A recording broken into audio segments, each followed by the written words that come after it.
सच बोलूं तो हमारा समाज आज भी एक बहुत बड़ी गलती कर रहा है। और वह गलती है संस्कारों का बोझ सिर्फ बहू के कंधों पर डाल देना। जैसे एक लड़की शादी करके घर में आती है, उससे उम्मीद की जाती है कि वह सबको खुश रखे, सबकी इज्जत करे, हर बात में झुके, हर गलती को सहन करे, चाहे वह गलत ही क्यों ना हो। लेकिन क्या कभी किसी ने बेटे से कहा कि तू भी अपनी पत्नी की इज्जत करना सीख, तू भी अपने व्यवहार में अब संस्कार दिखा?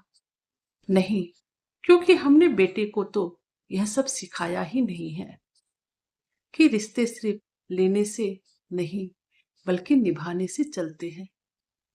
एक लड़की अपना घर छोड़कर आती है, अपनी पहचान छोड़कर आती है, सिर्फ इसी उम्मीद में कि उसे एक नया परिवार मिलेगा, उसके सपनों को पंख मिलेगा।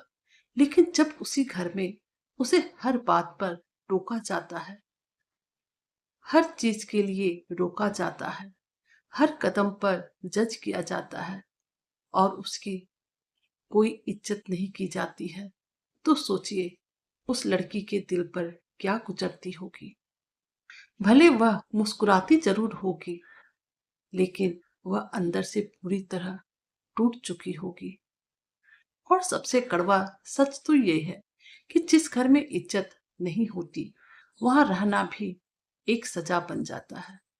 आप बाहर से उस घर को देखेंगे तो लगेगा सब कुछ ठीक है, कहीं किसी बात की कोई दिक्कत नहीं है, लेकिन अंदर से कोई हर रोज उस घर में घुट घुट कर जी रहा होता है।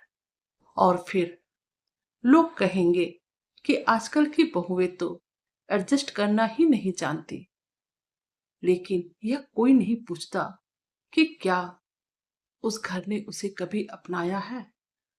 संस्कार सिर्फ बहू की जिम्मेदारी नहीं होती, संस्कार बेटे की भी पहचान होते हैं। अगर बहू से उम्मीद है कि वह घर संभाले, तो बेटे से भी उम्मीद होनी चाहिए कि वो रिश्ते संभाले। अगर बहू से कहा जाता है कि इज्जत करो, तो बेटे से भी कहा जाना चाहिए कि इज्जत देना सीखो। क्योंकि रिश्ता तभी चलता है जब दोनों तरफ से बराबर सम्मान हो। इसलिए अगर आप चाहते हैं कि आपका घर खुशहाल बना रहे, किसी तरह की कोई परेशानी ना हो, तो आज से ही सिर्फ अपनी बहू से संस्कार मत मांगिए, अपने बेटे को भी सिखाइए। क्योंकि जिस घर में इज्जत होती है, वही घर स्वर्ग बनता है। जिस घर में बहू बेटियां मुस्कुराती है, वही घर एक खुशहाल घर बनता है। और जहां इज्जत नहीं होती, वहां हर रिश्ता धीरे धीरे मर जाता है।